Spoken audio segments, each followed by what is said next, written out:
I want to talk to you today about 3 mission critical questions to an amazing life.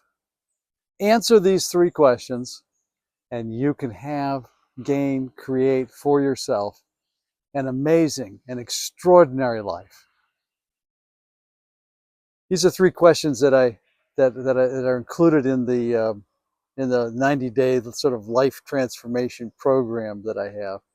But I want to share them with you today here on this platform because I think that they are so critical to having a happy life, that they really lead to happiness. And some of the elements that go into happiness, this is just sort of an aside, is sometimes we think about it's all the stuff that we have or that we can get. And we forget that really happiness begins with in your heart. It begins with an attitude. It's something that is generated from within. It can be enhanced from the outside, but if you're looking from something out there to make you happy, you're looking in the absolutely wrong direction. So here's what I mean by that. We can have self-fueled happiness, goals, if you will, in our life that make us happy. One would be that kind of a no matter what, I'm just surrounded by love. So are you. This amazing world that we live in. It's just, if we're careful, if we're paying attention, if we're listening, there's just little things that create for this environment of love and affection. Just as I was beginning this video, a wild turkey just walked out from the back over there and it came right along here, right along the railing, and then it was joined by another turkey, and then behind the 2 of them were tiny little turkeys. And if I had the camera set up, I would have filmed it for you, because then you could have shared in the happiness of that. But just the happiness and love that is around us all of the time. It doesn't cost anything. I was thinking the other day, somebody said, well, if I put you in New York City and took everything away, that you were homeless there, would these still work? And I said, yes. And that's a perfect example. I'm going to share it with all the viewers here. Think of, when I talk about a self-fueled goal or a self-fueled happiness or an attitude or an outlook on life, it's stuff that comes from within. You can be homeless sitting on a curb in New York City and feel yourself surrounded by love. You really can. I've been there. I went to school there. I spent a lot of time there as somebody who, I wasn't homeless, but like Elon Musk, who challenged himself to try to live on $1 a day when he was a student. He said, so my housing was taken care of, and I found I could go to Costco or so these big stores and buy a big box of ramen noodles and spend basically $1 a day with a little water. I had enough to eat. I could do it. I could live on that. So it's shifting our thinking. It's just making some shifts in our critical thinking that help us find, in this case, we're talking about happiness. So one is to be surrounded by all the different signs of love and affection. Second one is, in terms of our beingness, we need to keep growing. In New York, you can do that by going to the public library. All you have to do is in fact, you don't even need a library card. You can go in and access books and read them there. Or if you want to take them out, get a library card. It's available to anybody living in New York City. You can fake an address if you're homeless and get a library card and begin your learning and self-growth. You can pick that book up, take it outside, sit on the curb, and grow and develop.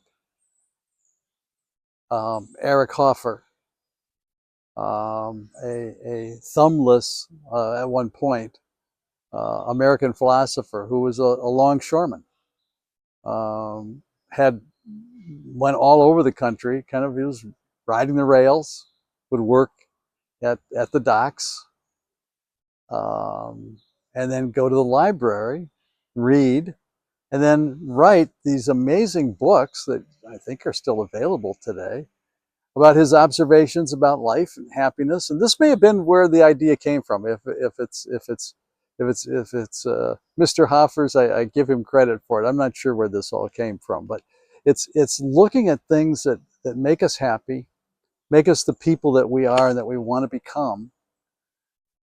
It's just finding love, finding places and ways to grow and to continue to develop.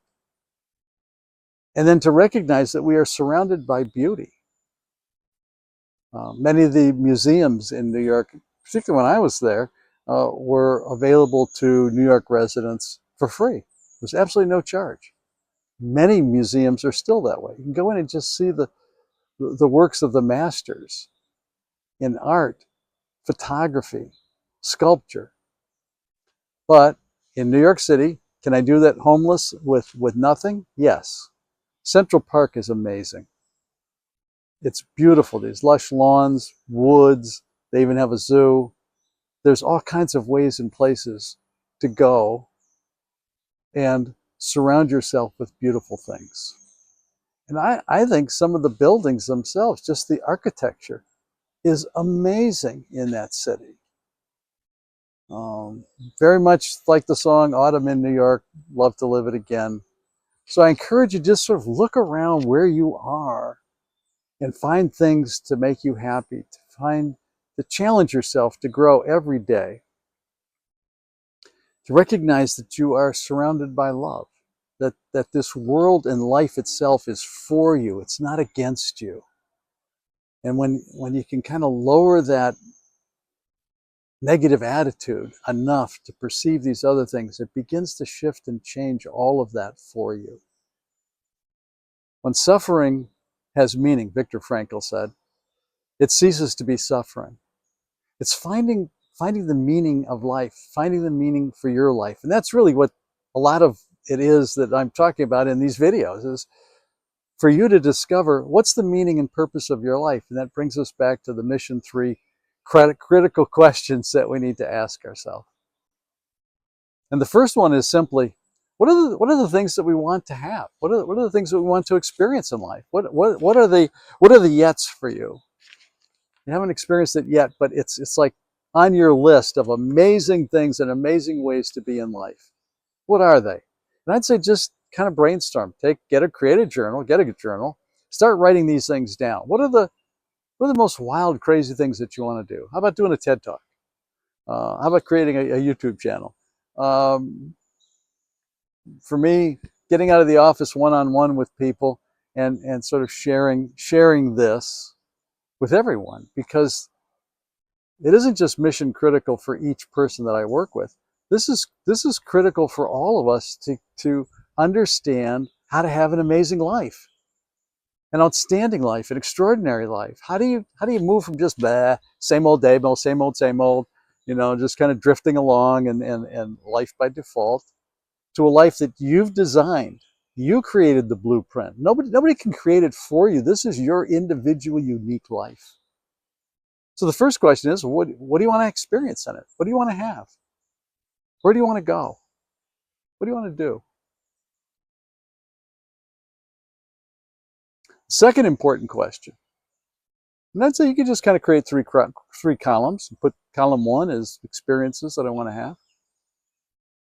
And it's also one of the critical components to happiness, is to have experiences. And then the second one is, if you are going to have those experiences, who do you need to become? Because if you already were that person, you'd be having those by now, but you're not. So who do you need to become? What has to change, develop, grow in you?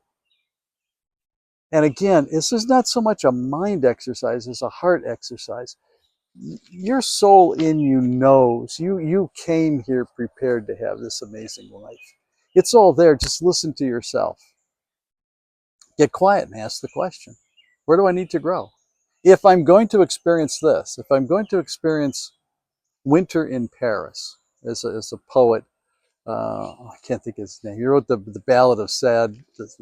Ballad of Sad Cafes, or the Sad Ballad of Cafes, or something, I don't know. And he talks about that his wish for his daughter is that she can be in love and in Paris in the wintertime and stick out her tongue and have these snowflakes drop on her tongue. I thought, given the pollution level, maybe we wouldn't want that.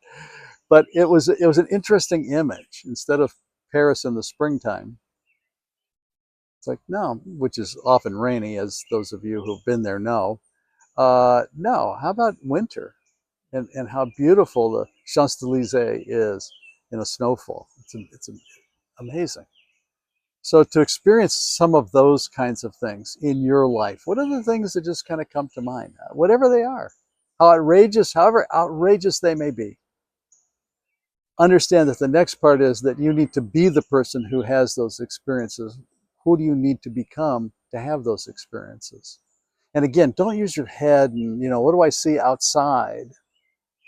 It's within. If it's a real desire, it's already there. It's already in your heart. You already have the solution. Trust me on this one. You already have the solution. It's there. And this is a process of opening yourself up to that.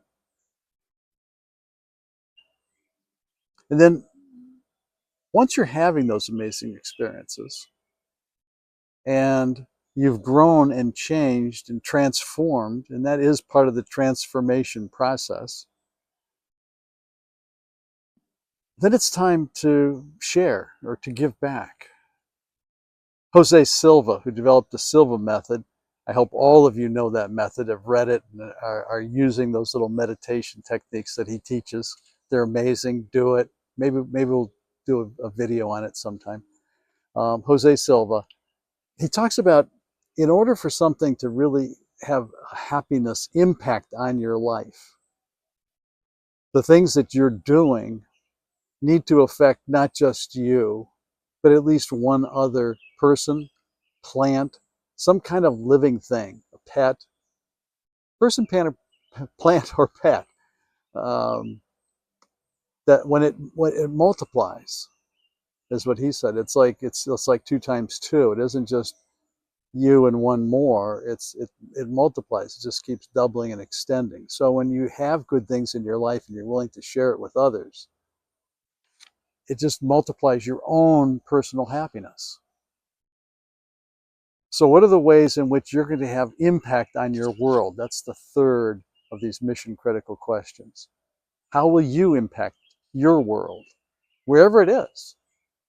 Even if you're the homeless person in New York City, how will you impact the city? What Eric Hoffer did was he took his journals, turned them into books, and published them.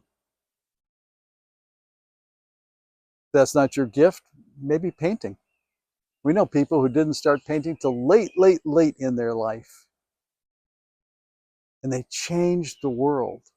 And those paintings today are being sold for, I don't know, I think they're up in the millions now. Changing and impacting the world. A lot of the composers, sadly enough, the impact of their work didn't happen until after their death. But their music continues to impact and change and transform the world that they're living in. Who knows what kind of impact you could have on the world and the difference you being here will make when you begin to take seriously these 3 mission critical questions to an amazing life. As always, I wish you well in your journey. If there's anything that I can do to help support you, please, have no hesitation, contact me. Informations you can find below. I will be repeating in the near future a mini version of the 90-day program and the 6-month program and the 12-month program that the sort of the insider group, if you will, the VIP clients go through on a regular basis, of amazing transformation in their lives. So happy to share these little things with you. May it make a huge impact on your life. Namaste. Thank you.